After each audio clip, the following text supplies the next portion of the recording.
Welcome to Season 5 of Cook with Joy and my town, Santa Barbara. We are so excited for this season. We are going to shake things up a little bit. We got some new stuff for you that we're really excited about. And of course, we're going to have the stuff that we've always done, which is to bring you healthy, delicious, easy to make recipes that are vegan and gluten-free. What? It's crazy. But this season is going to be so cool because we're going to be really kind of gearing this more towards how millennials eat, because it's kind of filtering into everything, right? Would you agree? And I'm kind of a millennial, aren't I? Not really. Okay.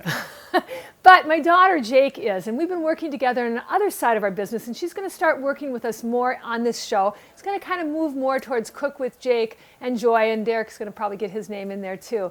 And Jake's got a real millennial twist on things. She's not a chef. She's not a cook. She likes to put things together. She's an assembler. She's someone who eats on the fly. She's a Division I athlete, was a Division I athlete.